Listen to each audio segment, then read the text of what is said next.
اللہ فرماتا ہے لوگوں کو حکم نہیں دیا گیا مگر یہ کہ وہ اللہ کی عبادت کریں تو خالص اسی کے لیے، خالص اس کے لیے کہ کسی اور کو شریک نہ کریں۔ حتیٰ کہ اگر آپ نماز پڑھ رہے ہیں اور آپ کو دل میں یہ احساس ہونے لگے کہ اتنے لوگ مجھے دیکھ رہے ہیں تو میں سیدھا ہو جاؤں نماز پڑھنے کے لیے، تو اگر لوگوں کے دکھاوے یا ریاکاری کی نیت آئی تو اس کو شرک خفی کہا گیا ہے۔ یہ چھوٹا شرک ہے، چھپا ہوا شرک ہے، عام گناہ کی بات نہیں، شرک کی بات کر رہا ہوں، کیونکہ خالص اللہ تعالیٰ کے لیے جو عبادت ہونی تھی اس میں تم نے دوسروں کو بھی شریک کر لیا ہے۔ دوسروں کی رضا، دوسروں کے خیال، دوسروں کی مرضی، یہ ایک ایسا مرض ہے جس نے ہمیں پکڑ رکھا ہے۔ آج لوگ کیا بولیں گے، لوگ کیا کہیں گے، اسی مرض میں پوری زندگی گزر جاتی ہے۔ ڈھنگ کے طریقے اپنا نہیں پاتا ہمارا نوجوان صرف اسی بات پر کہ لوگ کیا بولیں گے۔ ٹوپی پہننے میں شرم آتی ہے کہ لوگ کیا بولیں گے، داڑھی رکھنے میں شرم آتی ہے لوگ کیا بولیں گے۔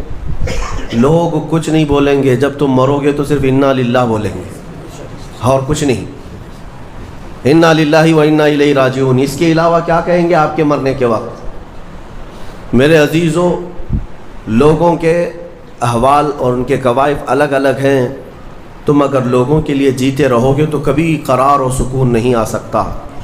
اسی لیے صحابہ اکرام رضوان اللہ تعالیٰ علیہم اجمعین علی اعلان یہ کہتے تھے۔ حضرت خبیب ابن عدی جب پھانسی پر چڑھائے گئے، سولی دی جا رہی تھی اور انہیں مکہ والے پتھر مار رہے تھے، تب انہوں نے اعلاناً یہ کہا تھا کہ مجھے اس بات کی پرواہ نہیں کہ لوگ مجھے کیا کیا گالیاں دے رہے ہیں، مجھے اس بات کی پرواہ نہیں کہ تم میرے ہاتھ کاٹ رہے ہو، ناک کاٹ رہے ہو، کان کاٹ رہے ہو اور گلا کاٹنے والے ہو، مجھے اس بات کی پرواہ نہیں، لیکن مجھے اس بات پر فخر ہے کہ میں مر رہا ہوں تو اللہ کی رضا میں مر رہا ہوں۔ میں اگر دنیا سے جا رہا ہوں تو حالت اسلام میں جا رہا ہوں، اس بات کا مجھے فخر ہے۔ عزیزان گرامی وقار، اسی بات کی آج ضرورت ہے کہ آپ کیا پہن رہے ہیں، کیا کھا رہے ہیں، کس طرح چل رہے ہیں، کس طرح بیٹھ رہے ہیں، یہ لوگوں کے لیے نہیں ہے۔ ہماری زندگی کے طور طریقے جو کچھ بھی ہونے چاہیے وہ اللہ اور اس کے رسول کے لیے۔ ایک حدیث میں آپ کو بتاتا ہوں جس کا آخری والا حصہ گفتگو کا اصل مقصد ہے۔ ایک بار رسول پاک صلی اللہ تعالیٰ علیہ وسلم مجلس میں بیٹھے ہیں صحابہ کے، ایک اجنبی شخص آیا، مجلس میں آیا، آ کر کے سیدھے حضور پاک صلی اللہ علیہ وسلم کے قریب بیٹھ گیا، اتنا قریب کہ اپنے گھٹنے حضور کے گھٹنے سے لگا لیا، قریب سے قریب ہو کر بیٹھا۔ صحابہ کرام اور بھی مجلس میں تھے، سب دیکھ رہے تھے، اور وہ اجنبی جو شخص آیا تھا اس کو کوئی بھی پہچانتا نہیں تھا۔ اس نے آتے ہی سوالات کرنا شروع کیا۔ سب سے پہلے اس نے پوچھا مل ایمان، ایمان کسے کہتے ہیں؟ رسول پاک صلی اللہ تعالیٰ علیہ وسلم نے جواب دیا، اس بات کا اقرار کرو کہ اللہ تبارک و تعالیٰ کے سوا کوئی معبود نہیں، محمد صلی اللہ تعالیٰ علیہ وسلم اللہ کے رسول ہیں، فرشتوں پر اور اللہ کی کتابوں پر، رسولوں پر، تقدیر پر، قیامت کے دن پر اور مرنے کے بعد دوبارہ زندہ ہونے پر یقین رکھنا۔ اس اجنبی شخص نے پوچھا مل اسلام، پھر اسلام کیا ہے؟ حضور پاک صلی اللہ علیہ وسلم نے اس کا بھی جواب دیا، اللہ کی وحدانیت اور محمد صلی اللہ علیہ وسلم کی رسالت کا اقرار کرنا، نماز پڑھنا، روزے رکھنا رمضان کے، زکوٰۃ دینا مالک نصاب کو، اور حج کرنا صاحب استطاعت کو، یہ اسلام ہے۔ 2 سوالات ہو گئے۔ تیسری مرتبہ اس نے سوال کیا مل احسان، احسان کیا چیز ہے؟ احسان نیکی کو کہتے ہیں، احسان یہی پورا تصوف ہے جس کو لے کر آج صوفیہ اکرام چلتے ہیں۔ اس نے پوچھا احسان کسے کہتے ہیں؟ اب جواب میں میرے آقا صلی اللہ علیہ وسلم نے 2 جملے ارشاد فرمائے، وہ ہماری پوری زندگی کو گھیرے ہوئے ہیں۔ کیا فرماتے ہیں؟ ان تعبد اللہ کانک تراہ وان لم تکن تراہ فانہ یراک۔ رسول پاک صلی اللہ علیہ وسلم فرماتے ہیں احسان کا مطلب یہ ہے کہ تم اللہ کی عبادت ایسے کرو جیسے تم اسے دیکھ رہے ہو۔ عبادت، نماز کی بات نہیں، عبادت میں سب چیزیں آ جاتی ہیں۔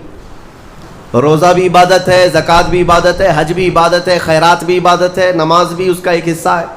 اور رسول پاک نے فرمایا یہ ساری عبادت ایسے کرو جیسے تم اللہ کو دیکھ رہے ہو، اور اگر تمہاری یہ کیفیت نہیں آ پاتی تو ایسی عبادت کرو کہ اللہ تمہیں دیکھ رہا۔ یہ خیال تو آ جائے کہ اللہ تمہیں دیکھ رہا ہے۔ اب وہ شخص جو سوالات کر رہا تھا اس نے ساری چیزوں کو کہا صدقت صدقت، ہاں آپ بالکل سچ کہہ رہے ہیں، سچ کہہ رہے ہیں۔ حضرت عمر فاروق فرماتے ہیں کہ کون اجنبی ہے، خود سوال بھی کرتا ہے اور خود تصدیق بھی کرتا ہے۔ جواب ملنے کے بعد کہتا ہاں بالکل آپ نے صحیح کہا۔ اخیر میں اس نے کہا متی الساعۃ یا رسول اللہ صلی اللہ علیہ وسلم، قیامت کب آئے گی؟ اس کے جواب میں رسول کریم صلی اللہ تعالیٰ علیہ وسلم نے مخفی انداز میں ارشاد فرمایا، جتنا پوچھنے والے کو معلوم ہے اتنا ہی پوچھے جانے والے کو بھی۔ ہاں یہ اور بات ہے کہ میں اس کی علامتیں تمہیں بتا دیتا ہوں۔ پھر فرمایا جب تم دیکھو گے کہ عورت اپنا سردار جننے لگ جائے، مطلب یہ ہے کہ ماں باپ پر لو بچے حکومت کرنے لگ جائیں، اور ننگے پیر چلنے والے نیچ ذات کے لوگ بڑی بڑی بلڈنگوں میں فخر کرنے لگ جائیں، بڑی بڑی عمارتوں پر فخر کرنے لگ جائیں، حکومتیں اور کرسیاں ان کے ہاتھوں میں آ جائیں، اور پھر جب تم دیکھو کہ گانے باجے کی کثرت ہو جائے، یہ دوسری احادیث کا مفہوم بھی اس میں میں آپ کے ساتھ رکھ رہا ہوں، زنا عام ہو جائے، تب تم انتظار کرو کہ قیامت بہت قریب آ چکی۔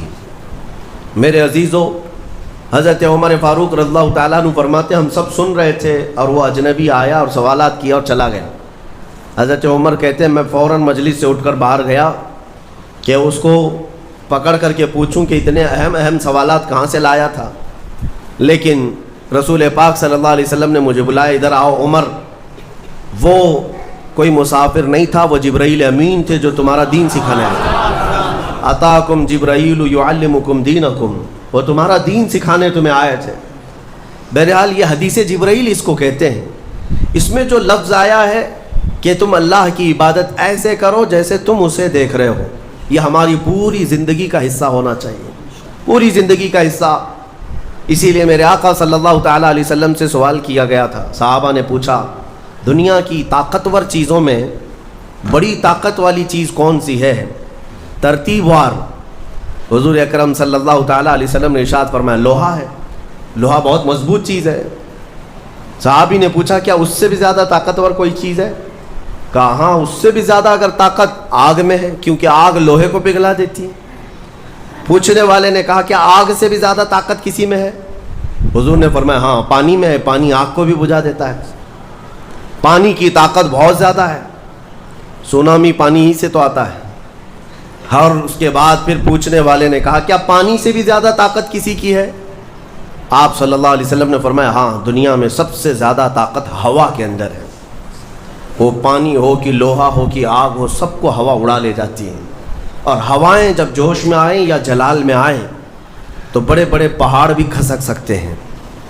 ہواؤں کی طاقت کا اندازہ تم نہیں لگا سکتے، گھروں کی چھتیں اکھاڑ لیں گی اور لوگوں کو تہس نہس کر دیں گی ہوائیں اگر جلال میں آئیں۔ تو پھر پوچھنے والے نے پوچھا کیا اس سے بھی زیادہ طاقت کسی کے اندر ہے؟ حضور پاک صلی اللہ علیہ وسلم نے فرمایا ہاں ایک چیز میں ہے اور اس سے زیادہ پھر کسی کی چیز میں نہیں۔ پوچھا وہ کیا ہے؟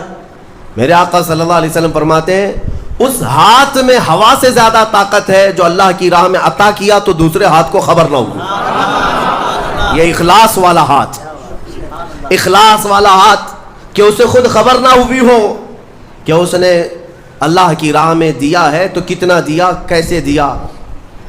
میرے عزیزو یہ اس کو اخلاص کہتے ہیں، یہ خالص اللہ کے لیے دیا، خالص اللہ کے لیے دیا، اس کی طاقت بہت زیادہ ہے۔ اب آپ کو میں وہ نکتہ بھی سمجھا دوں، اولیاء اکرام کی کرامتیں سنتے رہتے ہیں، میاں وہ کیا کھا کر کے اتنی طاقت بنائے تھے۔